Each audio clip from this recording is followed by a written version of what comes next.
every citizen who can meet the qualifications of service should have that opportunity. It's clear to all of us that women are contributing in unprecedented ways to the military's mission of defending the nation. The fact is that they have become an integral part of our ability to perform our mission. That was Secretary of Defense Leon Panetta dropping the last vestiges of rules barring American women from serving in combat, paving the way for the largest expansion ever of their role on the front lines. We'll have that and more right here, right now on the News Hub. Good afternoon and welcome. I'm Simon Constable. Joining me now are two senior officers in the U.S. Army, Lieutenant Colonels Juanita Chang and Kareem Montague. Thank you both for joining us. We really appreciate your time. Thank you for having us. Thank you for having us as well, Simon.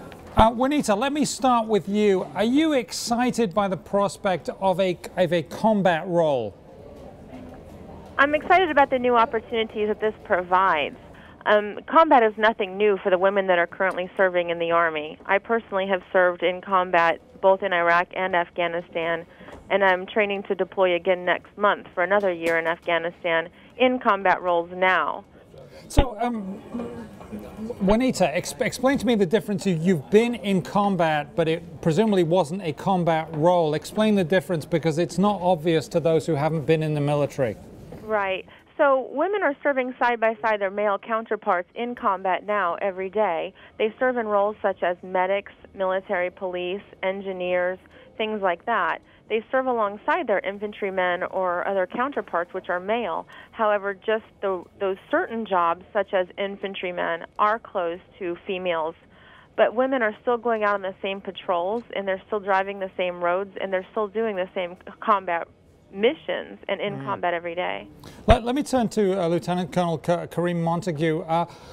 The U.S. Army integrated racially half a century ago, and it did that before U.S. society integrated. Why has it taken so long with integrating women in the roles? Certainly, Simon. I think that the biggest difference that you're seeing is the process has been a long one, and it was in both instances. People think back to 1948 with the integration, and they think that that was an immediate change. But as far back as World War I, even in terms of the Civil War, you had units that were not integrated, but were fulfilling the same functions on the same battlefield, just in different organizations. So what they've had to do with the integration of females is they haven't set up separate platoons or companies. They've had to integrate them into the service over time, into branches, similar to what Juanita was saying earlier. For example, I'm an artillery officer. The artillery branch for officers has recently reopened to females, and there are female officers who are in our formations now, fulfilling roles. I have 3 platoon leaders in my battalion we've never had female platoon leaders before. So the pilot program process takes a little bit longer because it's a different type of integration. Monty, men are traditionally very protective of women. Is that a danger on the battlefield, that takes away from the fighting if a woman gets hurt?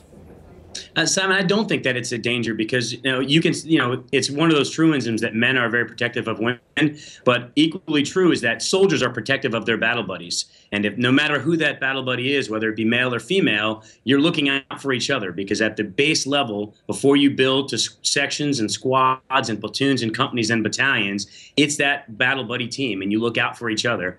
Just as Juanita said, she served in Iraq and Afghanistan. I've served in both locations as well, with female soldiers and male soldiers, and you look out for each other in a combat environment. When the bullets start flying, you don't really have time to worry about, is that a female soldier at my 6 o'clock, or is it a male soldier? You look out for each other. Okay, and I'm going to go back to Juanita. Juanita, how do you think this changes things for women in the military? Does it open up the ranks of the 5-star generals? Well, we haven't had a 5-star general in a long time. However, we have recently had we have female 4-star general that just retired. So I don't think that gender has ever really been a barrier into accomplishing anything that we've wanted to accomplish in the military now. This will just open up more and new doors that weren't available before. Okay, well, we thank you both very much. Lieutenant Colonels Juanita Chang and Lieutenant Colonel Kareem Montague, we thank you both very much, and we salute your service to the country.